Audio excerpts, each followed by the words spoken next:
AKG സെന്ററിൽ CPM സംസ്ഥാന secretariat യോഗം പൂർത്തിയായി. EP ജയരാജൻ, പ്രകാശ് ജാവ്ദേക്കർ കൂടിക്കാഴ്ചയിൽ വിവാദം ആളിക്കത്തുന്നതിനിടെയാണ് യോഗം നടന്നത്. MK വിനോദ് ചേരുന്നുണ്ട്. വിനോദ്, ലഭ്യമാകുന്ന ഏറ്റവും പുതിയ വിവരങ്ങൾ? ഇപ്പോൾ CPM സംസ്ഥാന സെക്രട്ടേറിയറ്റ് യോഗം അവസാനിച്ചിരിക്കുന്നു.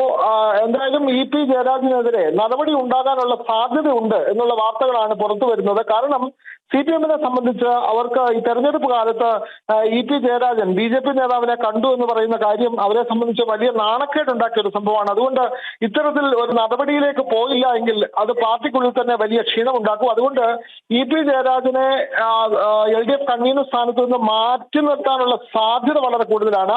അത്തരം കാര്യങ്ങൾ വിശദീകരിക്കാനായി പാർട്ടി സംസ്ഥാന സെക്രട്ടറി MV ഗോവിന്ദൻ വൈകിട്ട് 3:30 മാധ്യമങ്ങളെ കാണുന്നുണ്ട്. എന്തായാലും ഈ വിഷയം പാർട്ടി ഗൗരവതരമായി തന്നെ ചർച്ച ചെയ്തു എന്നാണ് നമ്മൾ മനസ്സിലാക്കുന്നത്. പക്ഷേ നടപടി എന്താണ്? ശാസനയാണോ, അല്ലെങ്കിൽ ചുമതലയിൽ നിന്ന് മാറ്റി നിർത്തുകയാണോ, അല്ലെങ്കിൽ EP ജയരാജൻ തന്നെ സ്വമേധയാ സ്ഥാനം ഒഴിയാൻ തീരുമാനിച്ചിട്ടുണ്ടോ തുടങ്ങിയ കാര്യങ്ങൾ പുറത്തു വരേണ്ടതുണ്ട്. എന്തായാലും ജയരാജനെതിരെ ഒരു നടപടി പാർട്ടിക്കുള്ളിൽ നിന്ന് ഉണ്ടാകുമെന്നുള്ള ഒരു സൂചന തന്നെയാണ് നമുക്ക് ലഭിക്കുന്നത്. അത്തരം വാർത്തകൾ പാർട്ടി സംസ്ഥാന സെക്രട്ടറി തന്നെ സ്ഥിരീകരിക്കേണ്ടതുണ്ട്. എന്തായാലും ഇത് CPM-നെ സംബന്ധിച്ച് വലിയ നാണക്കേടുണ്ടാക്കിയ കാര്യം തന്നെയാണ്. കാരണം അവർ എല്ലാ ഘട്ടത്തിലും BJP-ക്കെതിരെ പൊതുവേദിയിലും പരസ്യമായിട്ടും രഹസ്യമായിട്ടും ഒക്കെ തന്നെ BJP-ക്കെതിരെ സംസാരിക്കുകയും പ്രവർത്തിക്കുകയും ഒക്കെ ചെയ്യുന്ന ഒരു പാർട്ടി ഇത്തരത്തിൽ പാർട്ടി നേതാവ് തന്നെ BJP നേതാവുമായി സംസാരിച്ചു എന്ന് പറയുന്നത് പാർട്ടിക്ക് വലിയ നാണക്കേടുണ്ടാക്കുന്നു.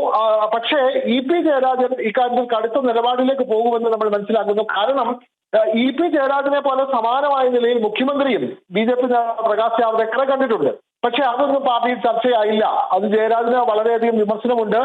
ജയരാജനെ വളഞ്ഞിട്ട് EP ജയരാജനെ വളഞ്ഞ് ആക്രമിക്കാനുള്ള ഒരു ശ്രമം പാർട്ടിക്കുള്ളിൽ നടക്കുന്നു. അത് ജയരാജൻ മനസ്സിലാക്കിയിട്ടുണ്ട്. അതുകൊണ്ടാണ് അദ്ദേഹം പറഞ്ഞത്, താൻ അങ്ങനെ ആരെയെല്ലാം കാണുന്നു, എപ്പോൾ ഈ ആളുകളെ ഒക്കെ കാണുമ്പോൾ ഇതെല്ലാം ഞാൻ പാർട്ടിയോട് ആലോചിക്കേണ്ടതുണ്ടോ എന്നുള്ള കടുത്ത ഭാഷയിലാണ് ഇന്ന് അദ്ദേഹം രാവിലെ വിമാനത്താവളത്തിൽ വെച്ച് പ്രതികരിച്ചത്. അതുകൊണ്ട് തന്റെ സന്ദർശനമെല്ലാം താൻ ആരോടൊക്കെ വർത്താനം പറയുന്നു, താൻ ആരെയൊക്കെ കാണുന്നു തുടങ്ങിയ കാര്യങ്ങളെല്ലാം എപ്പോഴും പാർട്ടിയോട് പറയേണ്ടതുണ്ടോ എന്ന് അദ്ദേഹം ചോദിക്കുന്നു. കാരണം ഇന്ന് രാവിലെ മാധ്യമപ്രവർത്തകർ വിമാനത്താവളത്തിൽ കണ്ടപ്പോൾ അദ്ദേഹം ചോദിച്ചത്, ഇപ്പോൾ നിങ്ങൾ വന്ന് എന്നെ കണ്ടില്ലേ, ഇത് ഞാൻ പാർട്ടിയെ അറിയിക്കേണ്ട കാര്യമുണ്ടോ?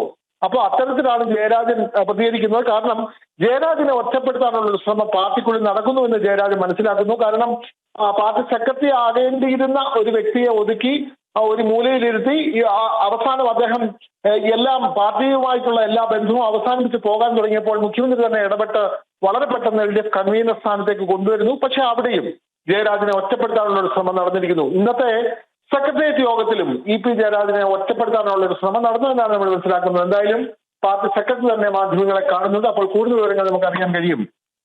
ശരി, MK വിനോദാണ് വിവരങ്ങൾ നൽകിയത്.